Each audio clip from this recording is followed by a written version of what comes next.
Bismillahirrahmanirrahim. Assalamualaikum warahmatullahi wabarakatuh. Perkenalkan, saya Muhammad Fahmi Fadiansah, NPM 192191201 dari kelas Penjas 2F. Di sini saya akan menjelaskan materi mengenai model kurikulum pendidikan jasmani pada mata kuliah telaah kurikulum pendidikan jasmani.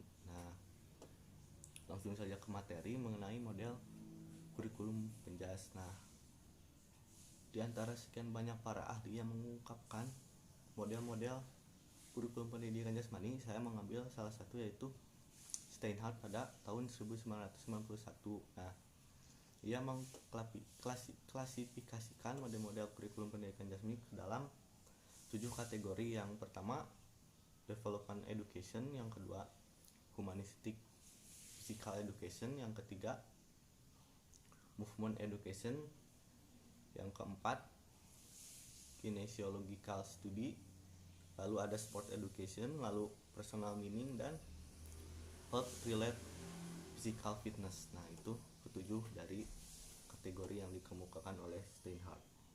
Nah, mungkin langsung saja pada kategori yang pertama, yaitu developmental education.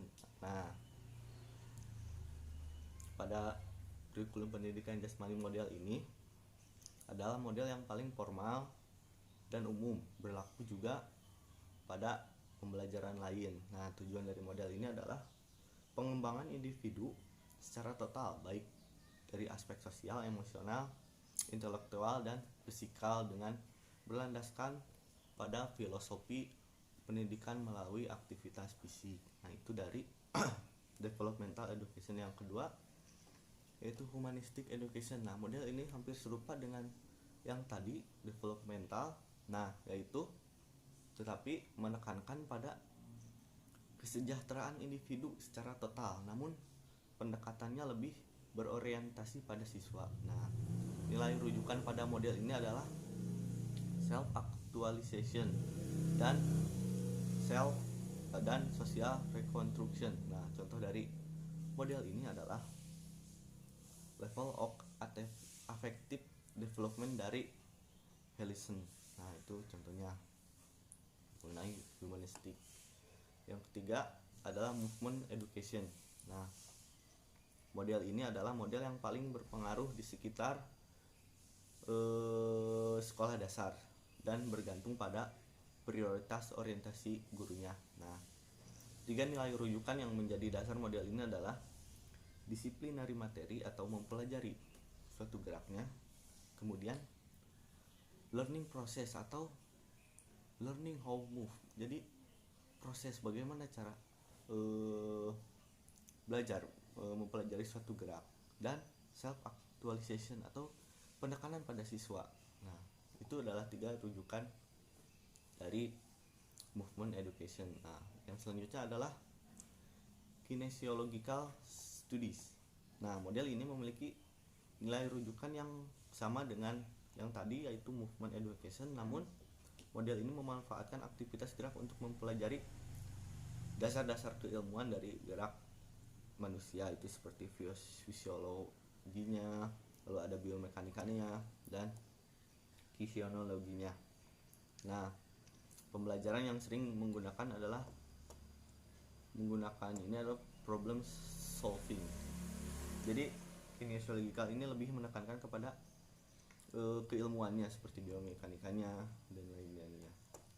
Selanjutnya adalah sport education. Nah, sport education yang sebelumnya disebutkan oleh Jawed dan Baim bertujuan siswa menjadi olahragawan yang baik dan memiliki partisipan olahraga yang terampil.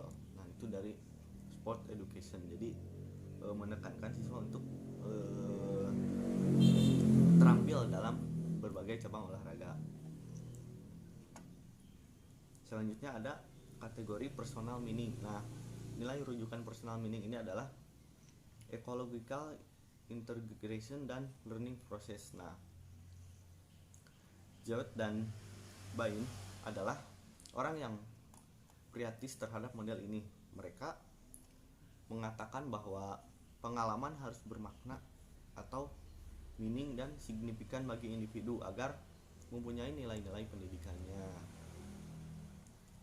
Lalu yang terakhir ada health related physical fitness. Nah, model ini hampir sama dengan model developmental, lalu humanistik. Nah, ketiga dari kategori ini ingin memberi kontribusi terhadap well-being atau perbedaannya model ini lebih terbatas pada kesehatan dengan nilai rujukan atau disiplin dari materi.